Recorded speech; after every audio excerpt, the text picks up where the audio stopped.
we need to get really specific on what reality do we want to create. For example, right, I came from a very poor childhood, and basically for me, ever since I was a child, my one important thing was I need to be stable. The partner that is with me also needs to be financially stable. I want to make a lot of money. I want him to make enough money. I don't care about like millions of millions, but just good enough. And then I need to have a stable household and a stable childhood for my children. That was my focus, and I was like, that's the kind of reality I want. I want to have a passionate job that I'm passionate about. I want to make money. I want to be able to support my family. I want to look really good. I want to love myself. I want to heal myself from the inside out. I want to go to therapy. That's the kind of reality I want to be in.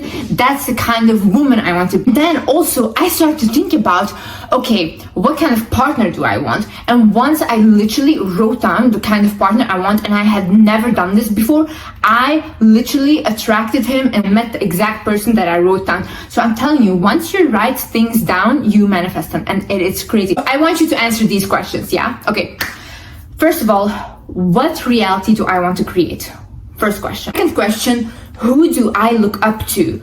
Like, look up to people that you like their lifestyle. You don't have to be like, I want their life, I want to be them. No, you get the inspiration from their lifestyle. You know how we get inspiration if we're decorating our home from Pinterest and all these things? Well, the same way, you look at a person and think, oh, okay, for example, I even like their haircut, or I like this, that, and it can be different people, but who do you look up to? Then you write down, what is a behavior that you need to change about yourself? In order for you to attract that reality that you want, what is the behavior that you need to change? For example, I was struggling with an eating disorder. I had bulimia, and in my reality, the highest version of me, she didn't have that. She didn't have that eating disorder. So I needed to work on fixing that, and I needed to work on fixing my eating disorder, because that was not going to be my reality. I was not going to suffer from it. Then what's a new habit that you would like to create? And the last but the most important thing ever, what is one thing that I can focus on right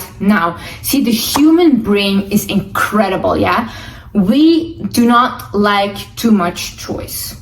I'm reading this book right now. It's called The Art of Thinking Clearly. And basically it talks about how when we are given too much choice, the brain paralyzes and just doesn't make a decision at all. And we really get stressed off of it. So you decide for yourself, okay, all of these things, yeah, that I listed that I want for this new reality, what is one thing that I can focus on right now? And I promise you, once you focus on that one thing, all the rest will follow.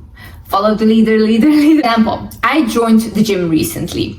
And when I joined the gym, it's like a personal training program. Ever since I joined the gym, like all the other issues, like not socializing, like not feeling confident anymore, like really like having kind of like an isolated depression, they went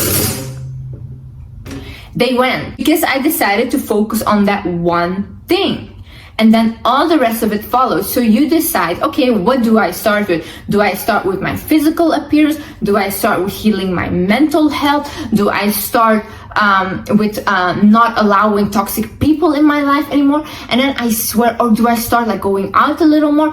Everything will fall into place. Another thing is the illusions of life. See, we as humans, we like to create meaning out of something. We always like to look for patterns and have meaning in them. For example, if we look at the clouds, right, we will see a certain shape in the cloud. We'll be like, oh my God, this is a sign, this is whatever, right? No, sometimes things are just things, and they're not like a pattern or whatever. And the same way that you guys say like, oh, I'm just unlucky. I constantly attract unluckiness. No, you don't.